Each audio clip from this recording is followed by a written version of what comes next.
त्याचबरोबर या ठिकाणी जे रिक्षा चालक मोर्चामध्ये सामील होतील त्यांनी स्वतःची बॅग बोरिया पुस्तकं पण घेऊन या ठिकाणात निघायचं सरळ आपल्या प्रांतामध्ये, लक्षात घ्या. त्यामुळे परत आपण इथे मुंबईमध्ये राहण्याची कधी आपण इच्छा पण व्यक्त करू नका, लक्षात घ्या.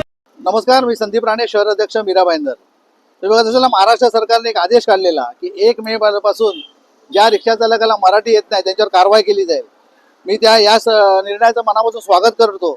आणि त्याचबरोबर रिक्षा चालकांमध्ये काहीतरी चलबिचल झाली आहे आणि काही समाजकंटक लोक त्यांना भडकवण्याचं काम करत आहेत, लक्षात घ्या.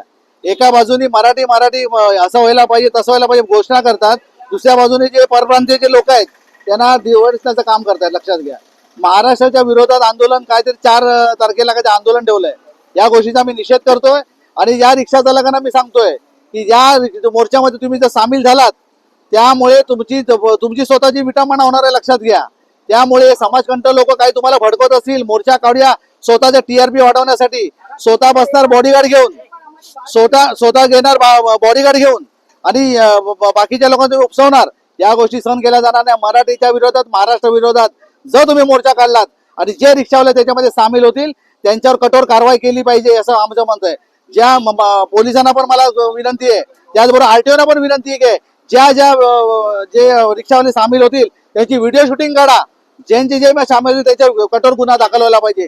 त्याचबरोबर हे समाजकंटक लोकांना मी आवाहन करतो की या भूमीमध्ये या महाराष्ट्रामध्ये जर मराठीच्या विरोधात जर तुम्ही मोर्चा काढत असाल तुम्हाला तसं उत्तर दिलं जाईल. त्यामुळे सतर्क करा.